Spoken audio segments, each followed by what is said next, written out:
Good morning. I'm so glad to see you this morning. I'm Marge Peterson. I'm with the Claybrook County Adult Literacy Council, and we're going to have an English lesson that covers a couple different types of subjects. And I'm glad that you are studying English and that you want to learn.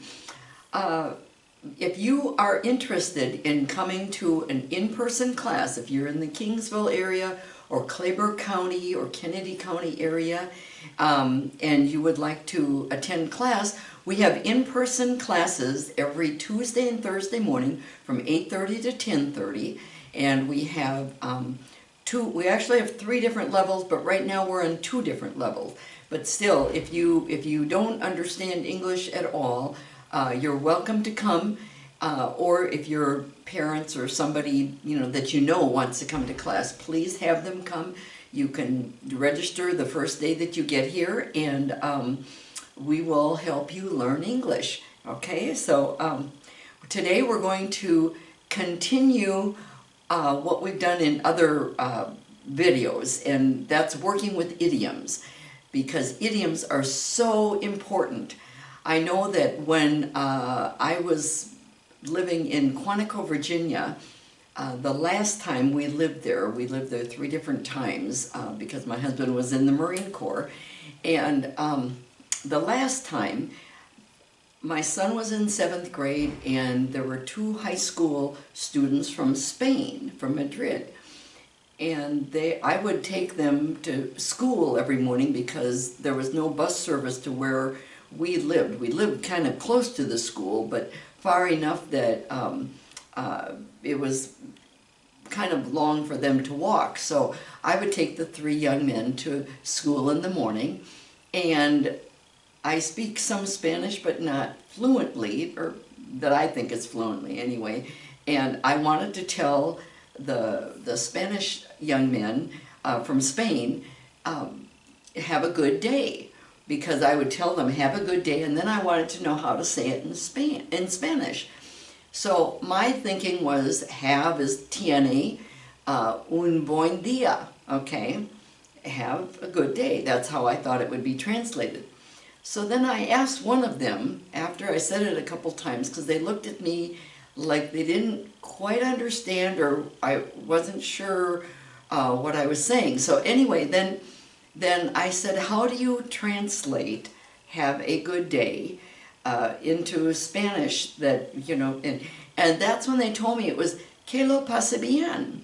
Now, I don't know about South Texas Spanish, but I know that in Madrid, Spain, that's how you say to somebody if you are telling them to have a good day, whether it be a parent to a child with going off to school, or another adult that is going, you've seen them and you're just parting your ways, you want them to have a good day. And so their idioms are words that groups of words that you cannot look up and say, just like I thought it was tiene un buen día. Well, sometimes maybe tiene means have, un is buen is good, and día is day. To me, that was like, have a good day, but it wasn't the idiom for Spanish. So every language has its own idioms, and that's why I'm teaching you these, because you will hear them, you might read them, you might hear them in a movie or somebody, and if it doesn't even have to do with whatever the idiom, whatever the noun or the verbs in the idiom are, you may wonder, well, what does that mean?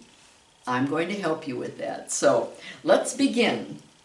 Okay, some of these I've taught before, and I've taught on the Facebook videos before, but maybe you haven't followed them, so I want you to take a look at them. The first one we have, apple of your eye. Well, you know what your eye is, you know what an apple is. Doesn't have anything to do with either thing, okay? If someone is an apple of your eye, a person, usually a child, for whom you have a great affection. So that, let's say if I have 7 children, and there's one sometimes it's the youngest one, or sometimes it's the oldest one, or a special one with a special interest or a special needs child.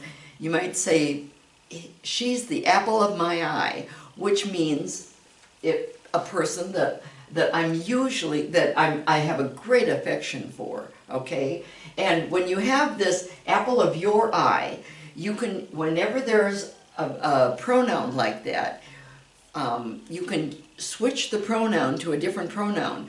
I can say that my brother's oldest daughter is the apple of his eye, okay? I can say something like that, or make the apple of my eye, okay? And it means like a kind of a great affection, kind of the favorite, but not necessarily acting favorite. It's just that you really have a great affection for that, and usually it's a child for that person. Okay, sometimes it can be somebody else. It can be a favorite. If you are a teacher, a favorite child that you're teaching, or if you are in some kind of a group and you have a favorite person, you might say that person is the apple of your eye. Okay?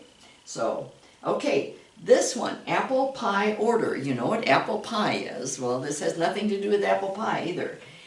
Something that is very well organized or in perfect order.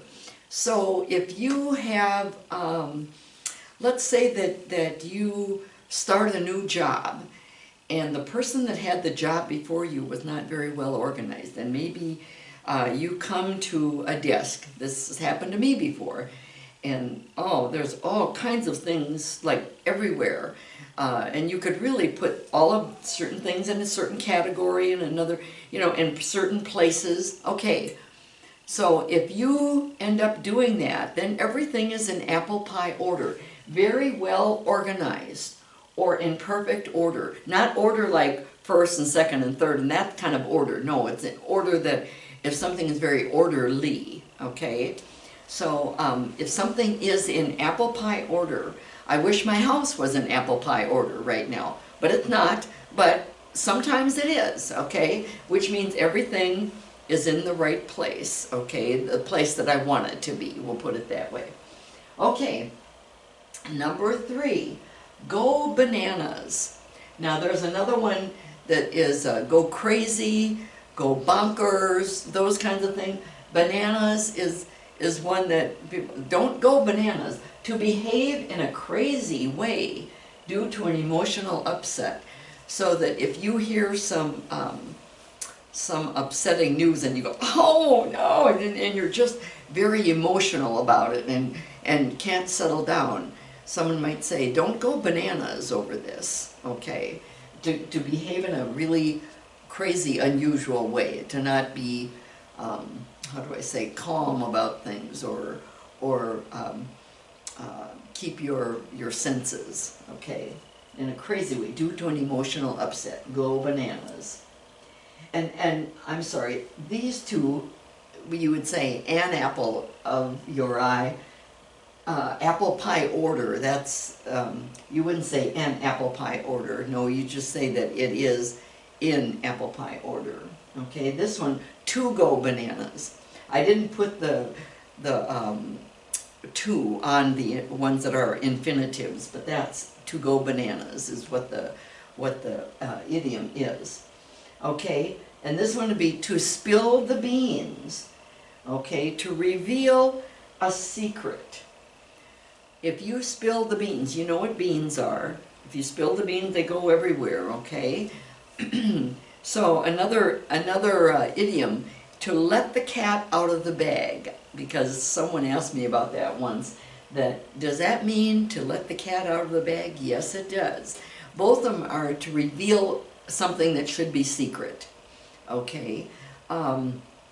Let's say that you are pregnant, but you don't want to tell anyone until you've seen the doctor. Maybe you take the home pregnancy test or something like that. You have a suspicion about the way you feel or something. And so you don't want to tell anyone yet, but you don't want to reveal it to everyone yet.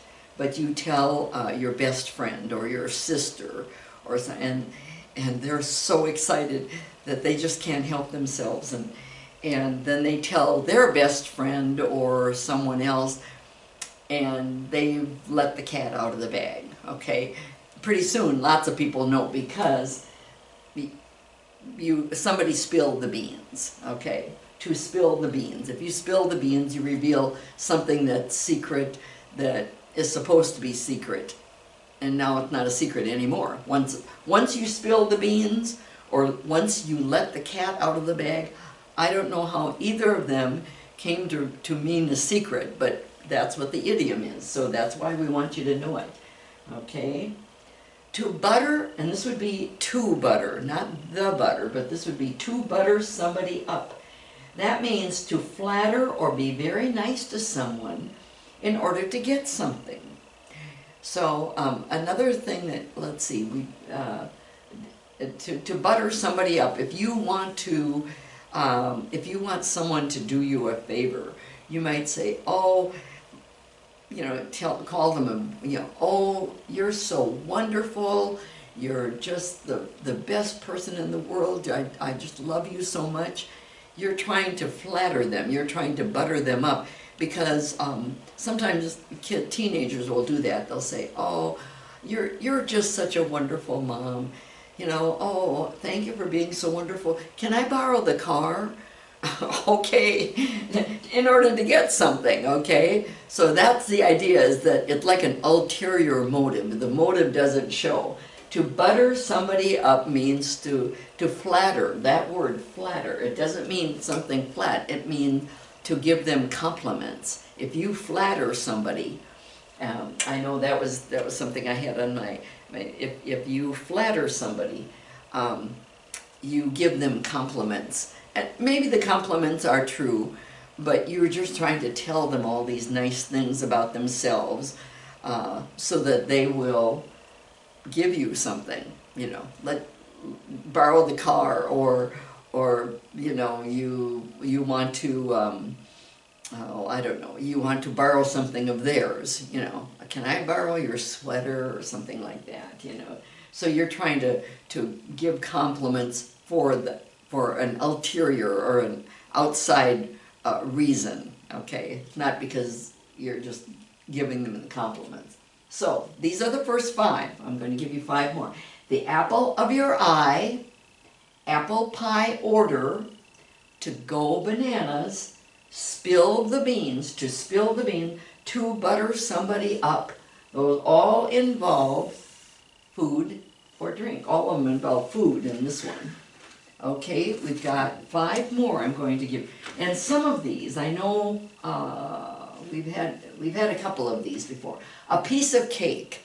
That one's a very common. If something is very easy, something that you think is very easy, if you take a test and later on your best friend's supposed to take the test, say the driving test or something like that, or to get your permit or something, you might think, if you studied for it, and you might think, oh, that was easy. I passed with 98 or something like that, So you might say, oh, it's a piece of cake. Somebody else may not think it's a piece of cake. And well, usually we don't say a piece of cake, we say a piece of cake. Well, we kind of shorten that of to a piece of cake. Okay, if someone says that, we talked about that in our class last week, that many times with informal English, especially, and idioms are for the most part informal English, okay? That's why if you try to translate them, sometimes it will sound like a really formal thing that you're saying, if it's related. Some of these aren't related at all. I don't know why cake is considered easy. You make a cake, not really easy because it's involved, but at the same time, that's what the meaning is, and very, very common. A piece of cake is something that's very easy. Okay, and that one we've had before, so, and maybe you've heard that. People will say that to you sometimes. Okay, that's number 6. Number 7, icing on the cake. icing is frosting. It's the same thing as frosting. Usually we think of frosting as being a little bit thicker, and icing might be thinner, but it has the same meaning as frosting. Icing on the cake. This is very interesting. An extra benefit to something that makes a good situation even better. So when you think of a cake, if you don't put any frosting on it, it's just a cake. Tastes good, it's a cake. So, but the icing on the cake, it makes it even better, okay? It makes it taste better, it's sweeter, and especially if it's something that you like strawberry ice or something like that. But it's an extra benefit to something that makes a good situation. The cake is, when you think about it, this is kind of related. It's good, but it's even better with the icing on the cake. An example would be, an example would be that, let's say that you're going to go on a vacation, and you go on a vacation to, let's say to someplace, North Carolina or Virginia or something like that, okay? Someplace that's the beach place, or in California. Let's say you go on vacation, and you're planning to do this and do that and do this and do that, and so you get there, and you paid money to get there, and let's say that you check into the hotel, and they say, oh, we're having a special right now. Here are some free tickets to SeaWorld or something like that, to a certain place that you wanted to go anyway, to Disney World or something. Well, that is icing on the cake. You didn't plan it, but it's an extra benefit that you got just from doing and being where you are. So that is the icing on the cake. Something that makes your trip was wonderful, and it made it even better because you got free tickets to someplace, or a free meal or something or other. But that would be kind of a situation, an example of icing on the cake. Sometimes it could be you get hired for a job, and after you get there, they say, oh, you have your own parking space outside in the parking lot. That's just yours, not anybody else's. And it would be something else that every day somebody brings coffee to you or something like that in the morning. Well, you didn't plan those things when you accepted the job, but that's icing on the cake. You get a special place to park that's just for you. You don't have to drive around looking for a place, and someone brings you coffee every morning. That's icing on the cake. Those are extra benefits that made a good situation, a new job that you like and enjoy, even better. Okay, the number 8. Now this one, very common, but it's a little harder to understand. Have your cake and eat it too. Have your cake and eat it. It's like to have the cake and to eat the cake are two different things, okay? So here's the meaning. To want, and this would be an infinitive. To have your cake and eat it too. To want the advantages of two alternative situations when only one is possible, okay? And in a way, like you can't eat a cake unless you have it, but that you want both things. You can, if someone says you have to choose between this or that, oh my goodness, I don't know, I want both of them, and they say, well, you can't have your cake and eat it too. Many times it's used in the negative, okay? You cannot have your cake and eat it too. You can have your cake, but you can't eat it then, okay? So that's like the idea of two alternative situations when only one is possible, okay? So it's a little bit harder to understand, but it's very common, okay? So sometimes if someone talks about, well, do you want this or do you want that? Oh, I can't decide. I really want both of them. And they'll say, no, you can't have your cake and eat it too. You know, that it's used in a negative with the you can't have your cake and eat it too. Okay, number 9, sell like hotcakes. I know we've had this one before too. Hotcakes are the same thing as like pancakes, okay? And people like to eat pancakes, not all the time, but sometimes, and they always taste good. But the meaning, if something sells like hotcakes, to sell quickly or in large quantities. So if, let's say that you are, let's say you're going to start a new business where you are going to sell jewelry, okay? Let's say that you're going to sell jewelry.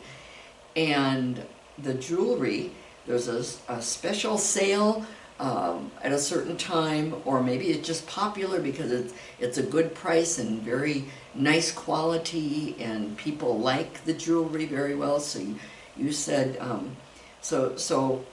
you have, maybe you have a party, or you go to some group and talk to them about it, and you take lots of orders. Lots of people are buying your jewelry that you've got for sale. Well, if a friend or an acquaintance says, well, how is your business going? Oh, my jewelry, it's selling, they're selling like hotcakes. And you can be, they are selling like hotcakes, or they sell like hotcakes. You can say that. Or it sells like hotcakes, a certain piece of jewelry or something like that. So it sells quickly or in large quantity. Sometimes it could be something like the housing market. If you're going to buy a house and people put their houses up for sale and they sell them quickly, they'll say, oh wow, these houses are selling like hotcakes. That means they're selling fast, okay? It can also mean in large quantities, but especially fast, okay, is what it means. And number 10, the last one, the big cheese. Now this is related to someone who has this is a person who has a lot of power and influence in an organization. So if you are in a group and someone is the big cheese, they might not be the head of the organization, the director or the president or of the group or something like that, but they have a lot of power and influence. Doesn't mean maybe they have the most money. They maybe have the power and influence from a lot of experience or knowing so many people or something like that. A person who has a lot of power and influence in an organization. Sometimes the head honcho, that's another thing, we've had that in the past too, that's usually the person that's at the head of something, the head honcho, the top banana, or the top dog, or something like that. There's different things, and that's the person that's at the head of it. Sometimes the person at the head of something, like the director or something, is, excuse me, the big cheese, but not always. Sometimes it's somebody that's within the group that is just very powerful, very influential, because they know people well, they have a lot of influence because of their experience with other people and that sort of thing. So these, a piece of cake, something easy, icing on the cake, an extra benefit, have your cake and eat it too. You can only choose one, but you want both, okay, but maybe you cannot have your cake and eat it too. To sell like hotcakes, to be very popular, to sell fast, and the big cheese, the person that has the most power and influence in a group.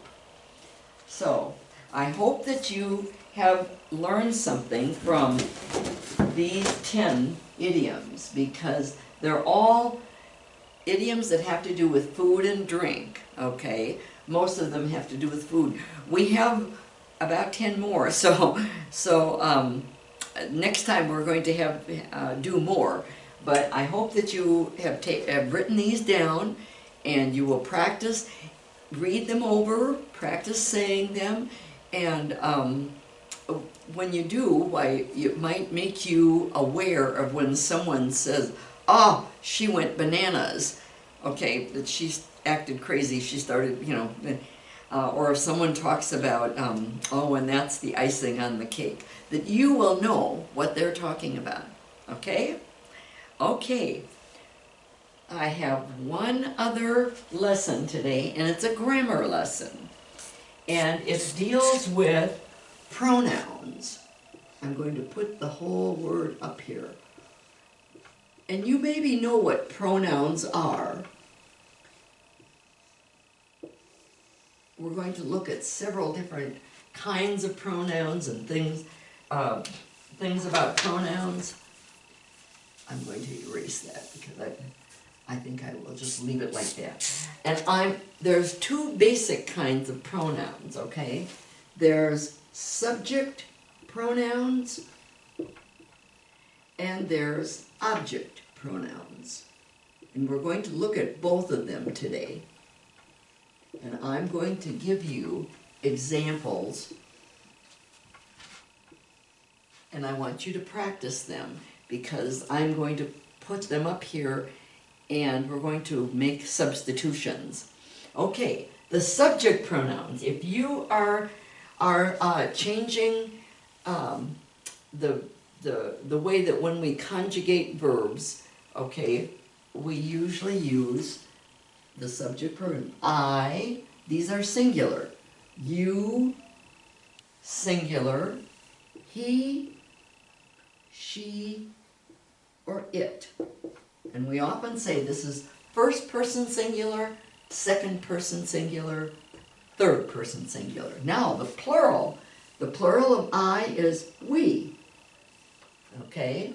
The plural of you is you, and often we just say PL for plural, more than one. These are all just one. And the plural for he, she, or it is they. It's just one word. They can be two he's, two she's, or two it's, okay? Those are subject ones. The object ones, you should know what they are. I hope you do. Me, it's an object. You, well, how easy is that, you know? And the object of he is him, her, or it. Okay? These are the singular ones. The plural are we, okay, because I'm sorry, us, us. The plural of you, again, it's you, and I'm going to put PL for plural, and them, not they. Remember that subject ones are these, and these are the object ones. So, I'm going to put actually I have 5 sentences on the board, okay? And I'm going to have you take a look at them. The first one is, Mary took, that's the past of take, Mary took her son to the doctor. Okay? Now, I want you to substitute,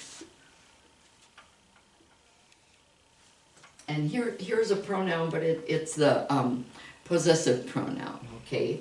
But it is an object one because it goes with. Okay, so if you were going to substitute a pronoun for Mary, that's the subject of the sentence, right? So, what would you use? She. Here's how you would change it. She took, okay, her son. What would that be? Would it be her? No. Son is a male, right? That's a boy. So it would be him.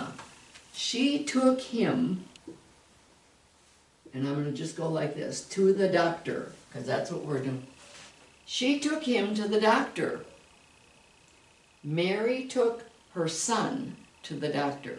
I didn't put a name there because I wanted you to know it was her son. Okay? Let's look at another sentence. It's similar to it in a way. John picks up his daughter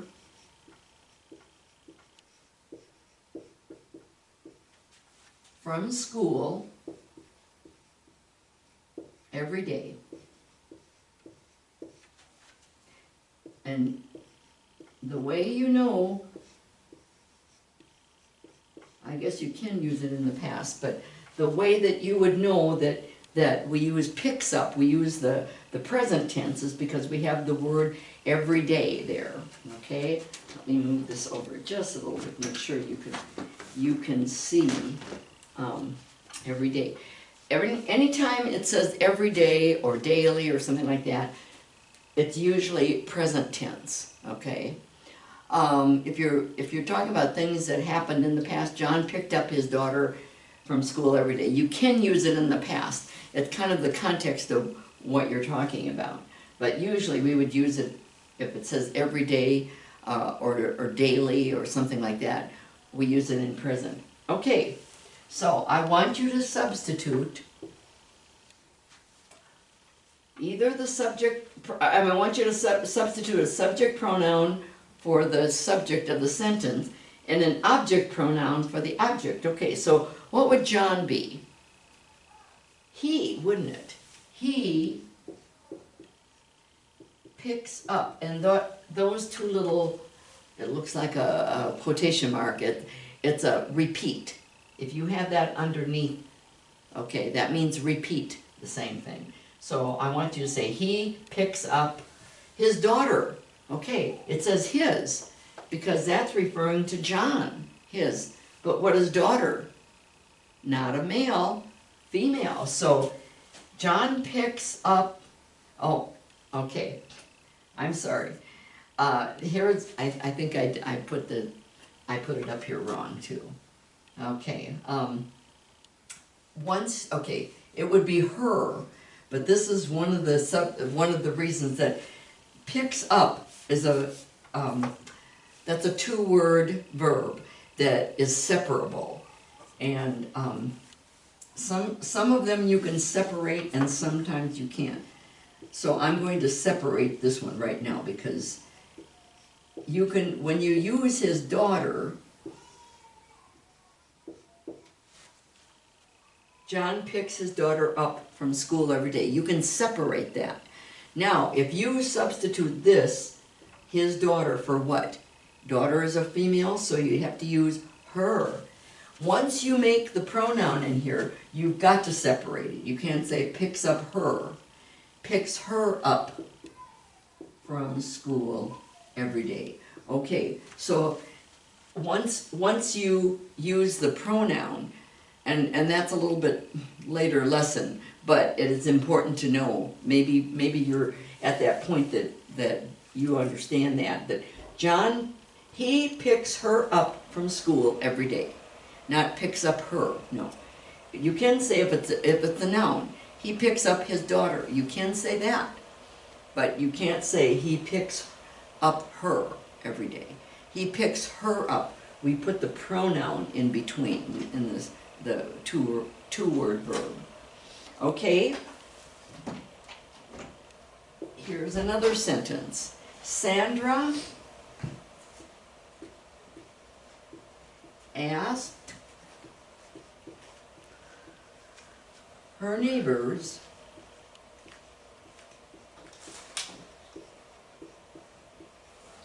over for dinner.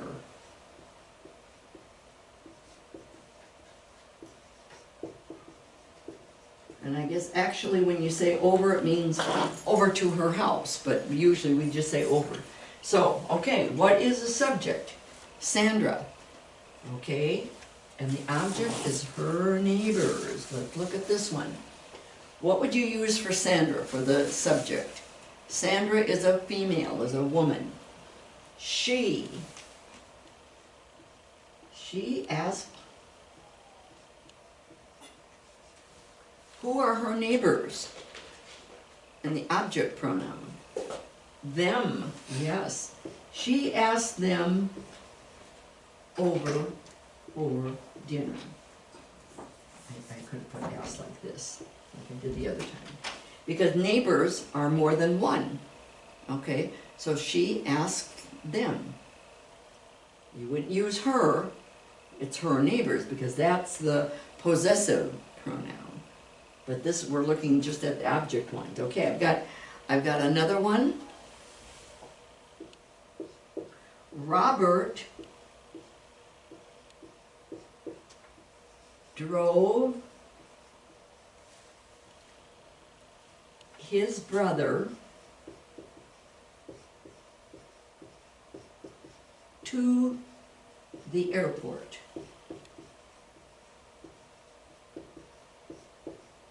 Robert drove his brother to the airport. Robert is male. He drove his brother. What would you say? Him? Yes, that's correct. He drove him to the airport. Okay, do you see why because brother is what you're looking at. Okay, I have one more, and I think I'm going to go ahead and I'll remove the top two here for number 5. Okay, number 5 is Sarah and Tom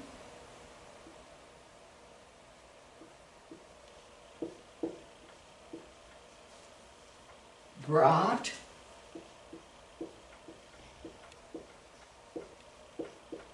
her father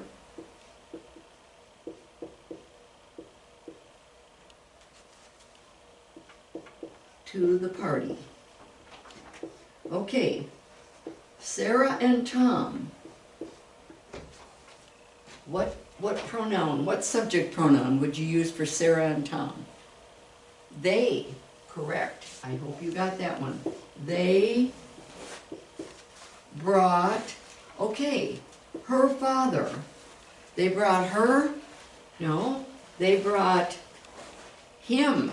It's her father. It's not Tom's father. It would be Tom's father-in-law, but it's Sarah's father. So you'd say, Sarah and Tom brought him to the party. Okay, we're going to, I hope that you have followed all of this, because it's important. Sometimes I hear people saying the wrong, especially for the object one, you know. Sometimes they forget, and some languages you don't distinguish between her, him, or it. I mean him, her, or it. But in English we do. I think it's that third person, this one right here, that is the most difficult for people learning English. If you say, she asked them over for dinner, or he took him to the airport. Sometimes people will say, I took him to the airport. I took him. No, it's Robert took him, okay? Or they're using the wrong, instead of using he took him, they use I, because it's an easier one to do, okay? Or sometimes they'll say, sometimes I've heard people refer to their daughter as a him, okay? Yes, I take him, just because in certain languages there's no differentiation, there's no difference between the pronoun of him, her, or it. But in English, we definitely have a differentiation, a difference between him, her, and it. So depending on what language you speak, it makes it more difficult sometimes. So I hope that you will practice that. We're going to do some more next time with pronouns, and we're going to add another element of the pronouns themselves. But I want you to practice, because you don't need to say, Robert drove Robert's brother to the airport, or Robert drove, you can say he drove his brother to the airport, but you could say he drove him to the airport, because you've been talking about his brother. So, thank you for joining me today. I hope that you have learned something, idioms, or practice with pronouns. If you have trouble with them, practice, watch the video again and practice them. And if you need more practice, contact us, message us in some way, and let us know that you need more help, and we would love to help you, because our goal is to help you learn English better, okay? Thank you. I will see you next time, and have a wonderful, wonderful day. Bye.